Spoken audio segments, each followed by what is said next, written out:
এই সুজয় কৃষ্ণ হচ্ছে যত বড় দুর্নীতি হয়েছে তার একটা অন্যতম যোগাযোগের কেন্দ্র। অর্থাৎ প্রশাসনকে ব্যবহার করতে গেলে পরে মন্ত্রীদের প্রত্যক্ষ মদত দরকার। আর তৃণমূল কংগ্রেসের মধ্যে যারা আছেন তারা সকলেই মোটামুটি দুর্নীতিগ্রস্ত, দুর্নীতিটাই ওদের হচ্ছে নীতি। সিবিআই ভারতবর্ষের একটা প্রধান তদন্তকারী সংস্থা, তাদের বিশ্বাসযোগ্যতা যদি নষ্ট হয়ে যায় তাহলে তো খুব বিপদ, পশ্চিমবঙ্গবাসীর গোটা ভারতবর্ষের জনসাধারণের কাছে খুব বিপদের চিহ্ন হবে।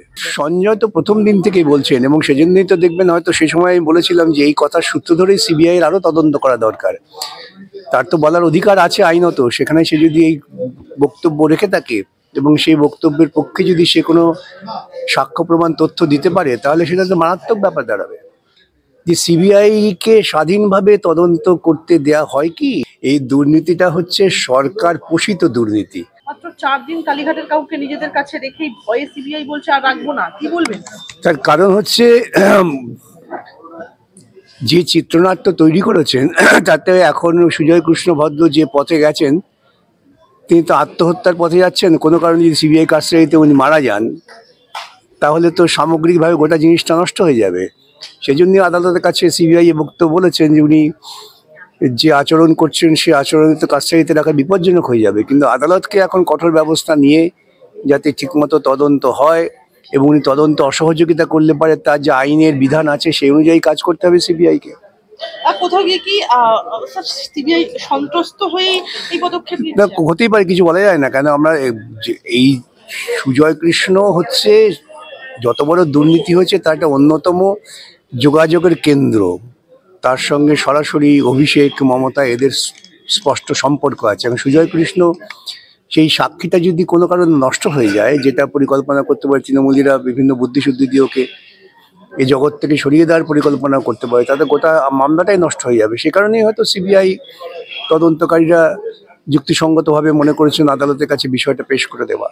একদমই। স্যার, এই যে কালীঘাটের কাকু আপনি যেমনটা বললেন যে মমতা বন্দ্যোপাধ্যায় এবং অভিষেক বন্দ্যোপাধ্যায়ের সঙ্গে একদম সংযোগ, এই কালীঘাটের কাকু নিয়োগ দুর্নীতির অনেক কিছু জানেন বলে দাবি করেছে সিবিআই। ইডি গ্রেফতার করলেও দীর্ঘদিন হাসপাতালে ভর্তি ছিলেন কালীঘাটের কাকু। তার কণ্ঠস্বরের নমুনা সংগ্রহ নিয়ে একদম টানাপোড়েন কম হয়নি। অবশেষে 2024 সালের 3রা জানুয়ারি জোকা ইএসআই হাসপাতালে তার কণ্ঠস্বরের নমুনা সংগ্রহ করা হয়। এবার সিবিআই তার কণ্ঠস্বরের নমুনা সংগ্রহের অনুমতি পেল। একবার তো কণ্ঠস্বর নেওয়া হয়েছে, বারংবার। হ্যাঁ, যেহেতু ওটা অন্য একটি তদন্তকে কেন্দ্র করে নিয়েছেন ইডি, সিবিআই নিজেরা তাদের তদন্ত ভিন্ন তদন্ত, ভিন্ন সংস্থা, সেজন্যই তারা নতুন করে আবার তার কণ্ঠস্বর নেওয়ার কথা ভেবেছেন। শুধু ভিন্নতার নিরিখেই এই আর কিছু। স্যার, আদালতে ইডির আইনজীবী আজ বলছেন যে বালু অর্থাৎ জ্যোতিপ্রিয় মল্লিকই এই রেশন দুর্নীতির রিং মাস্টার, রেশন দুর্নীতির পরিচালনা করেছেন তিনি। কেন্দ্রীয় এজেন্সির দাবি তদন্ত করতে গিয়ে দেখা গিয়েছে যে সমস্ত ব্যাংক অ্যাকাউন্ট এবং বহু সংস্থায় দুর্নীতির টাকা গিয়েছে সবকিছু গিয়েই সেই জ্যোতিপ্রিয় মল্লিকের দিকে ইঙ্গিত করছে। আদালতে বালুকে মূল ষড়যন্ত্রকারী হিসেবে চিহ্নিত করে ইডির দাবি সামনে না এসে পেছন থেকে দুর্নীতির সব টাকা নিজের এতে বিস্মিত হওয়ার কিছু নেই। এটা সাধারণ মানুষ, সাধারণ বোধ বুদ্ধি সম্পন্ন মানুষ, তারা সকলেই জানেন যেভাবে দুর্নীতি হয়েছে, গোটা সরকারি প্রশাসনটাকে দুর্নীতির কাজে ব্যবহার করা হয়েছে। সেটা তো মন্ত্রীর অনুমোদন বা প্রত্যক্ষ সহযোগিতা ছাড়া সম্ভব না। এই যে শিক্ষক দুর্নীতি হয়েছে, এটা জানেন আপনারা যে মন্ত্রী কেন, হিসেবে মুখ্যমন্ত্রীও যুক্ত আছেন, যার ফলে তারা সুপার নিউমারি পোস্ট তৈরি করেছেন এই দুর্নীতির আন্দোলনের হাত থেকে বাঁচবার জন্যে। অর্থাৎ প্রশাসনকে ব্যবহার করতে গেলে পরে মন্ত্রীদের প্রত্যক্ষ মদত দরকার। আর তৃণমূল কংগ্রেসের মধ্যে যারা আছেন তারা সকলেই মোটামুটি দুর্নীতিগ্রস্ত, দুর্নীতিটাই ওদের হচ্ছে নীতি। অতএব সেক্ষেত্রে ইডির এই অবস্থান খুব নতুন করে বিস্ময়ের সৃষ্টি করছে না। সাধারণ মানুষ যাদের বোধ বুদ্ধি আছে তারা জানেন তৃণমূল মানেই তাই। স্যার, আরজিকর কাণ্ড, আমি আরজিকর কাণ্ড নিয়ে এর আগে বারংবার আপনাকে একদম বলা চলে প্রশ্ন করেছি, কিন্তু আমি আজকে যে প্রশ্নটা রাখবো আপনার কাছে, আমি এর আগেও ফোনে সংযোগ হয়েছিল যখন প্রশ্নটা করেছিলাম, আজকে একদম সামনাসামনি প্রশ্নটা রাখবো। আরজিকর কাণ্ডে নতুন করে তদন্ত হোক, এবারে একদম হাইকোর্টের দ্বারস্থ নির্যাতিতার মা বাবা আরজিকর নিয়ে অবস্থান জানাতে হবে সিবিআই কে। নির্যাতিতার বাবা মায়ের আর্জিতে সারা হাইকোর্টে সিবিআই এর বিরুদ্ধে আদালতে মিথ্যে কথা বলার অভিযোগ তুলেছিলেন নির্যাতিতার বাবা মা আগেই। এবার আরজিকর কাণ্ডে নিহত মহিলা চিকিৎসকের বাবা মা সরাসরি তদন্তকারী কেন্দ্রীয় সংস্থার বিরুদ্ধে প্রমাণ লোপাটের এখন শুধু আদালতে গিয়েছেন, আদালত বিচার করবেন। ওরা অভিযোগ করতেই পারেন, মানুষের অভিযোগ থাকলে মানুষকে তো আদালতে যেতে হবে। এরকম একটা ঘটনা ঘটেছে, সেক্ষেত্রে ওরা আদালতে গিয়েছেন, আদালত এখন খতিয়ে দেখবেন, বিচার করবেন। সিবিআই কে তার বিশ্বাসযোগ্যতা প্রমাণ করতে হবে, সিবিআই ভারতবর্ষের একটা প্রধান তদন্তকারী সংস্থা। তাদের বিশ্বাসযোগ্যতা যদি নষ্ট হয়ে যায় তাহলে তো খুব বিপদ, পশ্চিমবঙ্গবাসী বা গোটা ভারতবর্ষের জনসাধারণের কাছে খুব বিপদের চিহ্ন হবে। আমার একটা প্রশ্ন থাকছে স্যার, যে আমরা দেখতে পাচ্ছি আপনি যেরকমটা বলছেন যে সিবিআই এর মতো প্রিমিয়াম একটা ইনভেস্টিগেটিং এজেন্সি, তাদের প্রতি তো রীতিমতো আস্থা হারিয়ে নির্যাতিতার বাবা বলছেন যে সিবিআই ইচ্ছাকৃতভাবেই ছেড়ে দিল বলে আমাদের মনে হলো, তবে সেই সঙ্গেই তারা জানান যে হতাশ হলেও সিবিআই এর কাছে যাওয়া ছাড়া তাদের কাছে কোনো পথ খোলা নেই। অন্যদিকে নির্যাতিতার মা বলছেন রাতেও যে 4 জনের সঙ্গে ছিল তাদের কাউকে তো গ্রেফতার করা হয়নি, দুজনকে সেটা এখন কথা হচ্ছে যে তদন্ত কিভাবে হবে সেটা তো আমরা কেউ বলতে পারি না। তদন্তকারী সংস্থা যারা তদন্ত করছেন তারাই ঠিক করবেন। এখন সেক্ষেত্রে তাদের যদি কোনো রকম ইচ্ছাকৃত ভুলভ্রান্তি করে থাকেন তারা সেটা আদালত বিচার করবে। কিন্তু এটা মাথায় রাখতে হবে যে তদন্ত কিভাবে হবে এটা তদন্তকারীরাই ঠিক করেন। সেটা বাইরের যিনি অভিযোগ করেছেন তিনি বা যিনি অভিযুক্ত তাদের নির্দেশ মতো তো তদন্ত হয় না। স্যার, আরজি কর মেডিকেল কলেজ এবং হাসপাতালের ধর্ষণ এবং খুনের কাণ্ডে একদম শিয়ালদা আদালতে দাঁড়িয়ে আত্মপক্ষ সমর্থনের সুযোগ পেলেন মূল অভিযুক্ত সঞ্জয় রায়। একদম সূত্রের খবর এই ঘটনার সঙ্গে তার কোনো যোগ নেই বলেই দাবি করে দ্বিতীয় সিভিক ভলেন্টিয়ার। সঞ্জয় তো প্রথম দিন থেকেই বলছেন এবং সেজন্যই তো দেখবেন হয়তো সেই সময় আমি বলেছিলাম যে এই কথার সূত্র ধরেই সিবিআই এর আরো তদন্ত করা দরকার। তার তো বলার অধিকার আছে আইনত, সেখানে সে যদি এই বক্তব্য রেখে থাকে এবং সেই বক্তব্যের পক্ষে যদি সে কোনো সাক্ষ্য প্রমাণ তথ্য দিতে পারে তাহলে সেটা তো মারাত্মক ব্যাপার দাঁড়াবে।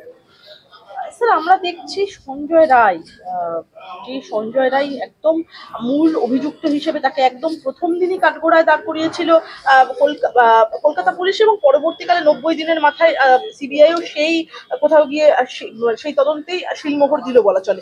সেই সঞ্জয় রায় তো বলছে তিনি নির্যাতিতাকে চিনতেনই না এবং উদ্ধার হওয়া যে ব্লুটুথ অতএব এটা থেকেই তো যখন তিনি আত্মপক্ষ সমর্থন এই কথা বলেছেন তার কথার ভিত্তিতেই তো আদালতের উচিত পুনরায় তদন্তের নির্দেশ দেওয়া, যাতে এই কথার সূত্র ধরে কি তদন্ত করে তোমরা পেলে সেটা খুঁজে বার করো।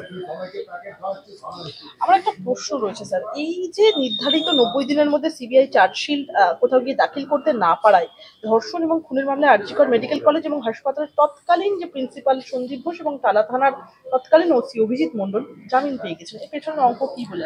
জামিন পেয়েছে যেহেতু পেছনের অঙ্ক কি সেটা আমি বলতে পারবো না, কিন্তু আমার একটা আশঙ্কা থেকে যায়, সবসময় বলি যে সিবিআই কে স্বাধীনভাবে তদন্ত করতে দেয়া হয় কি, অনেক সময় সিবিআই রাজনৈতিক প্রভাবে প্রভাবান্বিত হন এবং গোটা দেশের যে রাজনৈতিক পরিস্থিতি তাতে দেখতে পাচ্ছি আমরা যে তৃণমূল কংগ্রেস মমতার নেতৃত্বে ক্রমশ ক্রমশ মোদির দিকে ঝুঁকছেন এবং তারা সমস্ত বিরোধী দল যখন আদানির বিরুদ্ধে সোচ্চার হচ্ছেন তখন তারা আদানির পক্ষেই প্রকৃতপক্ষে সওয়াল করছেন। এই যে রাজনৈতিক সমীকরণের পরিবর্তন তার একটা প্রতিক্রিয়া হতে পারে বলে আশঙ্কা করা হচ্ছে। কোথাও গিয়ে আমরা এটা দেখেছিলাম যে সিবিআই এর যে তদন্ত সন্দীপ ঘোষের বিরুদ্ধে, সেক্ষেত্রে রাজ্য সরকারের তরফ থেকে একদম সেই রকম কোন রকম আশানুরূপ সাড়া তারা পাননি। সেটা তো কোর্টকে জানাতে হবে। সিবিআই যদি রাজ্য সরকারের সহযোগিতা না পেয়ে থাকেন তাহলে কোর্টকে বলবেন, কোর্ট তখন বাধ্য করবে। স্যার, আজকে আমরা দেখতে পাচ্ছি আরজি করের বিচার চাই এই স্লোগানে বৃষ্টি ভেজা শহরেও ফিরে রাস্তায় চিকিৎসকরা, কতটা সাড়া মিলবে বলে? নিশ্চয়ই সাড়া মিলবে। চিকিৎসকরা যে লড়াই করছেন লড়াইয়ের পেছনে একটা নৈতিক দাবি আছে এবং তারা লড়াই চালাচ্ছেন নৈতিকতার উপরে, এখানে তাদের ব্যক্তি স্বার্থের বিষয়টা নেই। সেজন্যই আমার ধারণা চিকিৎসকদের আন্দোলন প্রলম্বিত হবে এবং তারা সমর্থন পাবে। স্যার, একদম এসএসসি নিয়োগ দুর্নীতি মামলায় জানি না ডাল মে কালা হে ইয়া সব কুছ হি কালা হে, এসএসসি মামলায় একদম মন্তব্য প্রধান বিচারপতি। দেখুন, মামলা যেহেতু চলছে আমাকে সওয়াল করতে হবে, আমি এই নিয়ে কোনো মন্তব্য করব না এখন। আমার আরো বেশ দু একটা প্রশ্ন রয়েছে, একদম শেষে চলে এসেছি সাক্ষাৎকারে। স্কুল সার্ভিস কমিশনের যে নিয়োগ দুর্নীতি মামলায় কার্যত রাজ্যের সদিচ্ছা নেই এই প্রশ্ন তুললেন, প্রশ্ন রীতিমতো উঠল সুপ্রিম কোর্টে। ভারতের প্রধান বিচারপতি সঞ্জীব খান্নার নেতৃত্বাধীন 2 বিচারপতির বেঞ্চ একেবারে সরাসরি রাজ্য সরকারের আইনজীবীকে প্রশ্ন করেছেন যে কেন আপনারা সুপার নিউমেরারি পোস্ট তৈরি করলেন, সেটার কারণ কি? এই তো আমরা প্রথম থেকেই বলছি এই দুর্নীতিটা হচ্ছে সরকার পোষিত দুর্নীতি। রাজ্যের মুখ্যমন্ত্রীর নির্দেশে এই সমস্ত দুর্নীতি হয়েছে যাতে শিক্ষা ব্যবস্থাটা ভেঙে যায় এবং শিক্ষা ব্যবস্থা যদি দুর্নীতির মধ্য দিয়ে চলে তাহলে আগামী দিনের প্রজন্ম তারাও দুর্নীতিকেই মনে করবেন সুনীতি। এবং যার তৃণমূলের মূল রাজনৈতিক কর্মসূচি যে মানুষকে দুর্নীতির সঙ্গে যুক্ত করে দেওয়া, তাহলে আর কেউ দুর্নীতির বিরুদ্ধে কথা বলবে না, তাহলে আর ওই জ্যোতিপ্রিয় মল্লিক, পার্থ চ্যাটার্জি, মমতা এদের বিরুদ্ধে কোনো তদন্তের আওয়াজ উঠবে না। এটাই তো ওদের রাজনৈতিক পরিকল্পনা। আমার শেষ দুটো প্রশ্ন আপনার কাছে, যোগ্য এবং অযোগ্যদের কোথাও গিয়ে কি পৃথকীকরণ করা যাবে, আলাদা করা যাবে, মানে দাবি রাজ্যের, কি বলবেন?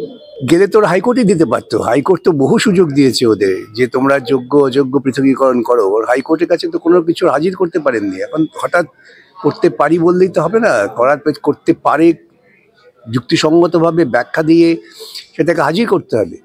ওরা তো কোনো অ্যাফিডেভিট দিয়ে বলতে পারছেন না যে এরা যোগ্য এরা অযোগ্য। স্যার, আমার শেষ প্রশ্ন আপনার কাছে, রাজ্য কি কোথাও গিয়ে বিপদে পড়তে চলেছে পরবর্তী শুনানিতে? কারণ পুরো প্যানেল কি বাতিল হচ্ছে? যতক্ষণ না শুনানি হচ্ছে ততক্ষণ আমি এ নিয়ে কোনো মন্তব্য করবো না। আশা কি রাখতে তা পারি? আমরা তো নিশ্চয়ই চাইবো যে কলকাতা হাইকোর্টে যে রায় সে রায় বৈধতা পাক সুপ্রিম কোর্টে। এখনো পর্যন্ত আপনাদের কাছে তো তথ্য আছে, আর সেই অনুযায়ী সেই দিক আমরা চাইবো, সওয়াল করবো হাইকোর্টের রায়কেই বজায় রাখতে হবে সুপ্রিম কোর্টের, এবং চেষ্টা করবো যাতে সুপ্রিম কোর্ট হাইকোর্টের রায় বজায় রাখেন, সেটাই তো আমাদের লক্ষ্য। 26,000 যে পুরো প্যানেল দুর্নীতিমূলক প্রক্রিয়াটাকেই বাতিল করতে হবে। আমাদের লক্ষ্যই হচ্ছে, গোটা বিষয়টা হচ্ছে দুর্নীতিমূলক প্রক্রিয়ার মধ্য দিয়ে, অর্থাৎ পুরোটাই খারিজ করো। যে আবেদন হাইকোর্ট গ্রহণ করেছে সুপ্রিম কোর্টে সেই আবেদন গ্রহণ করুন, এটাই আমাদের আবেদন থাকবে।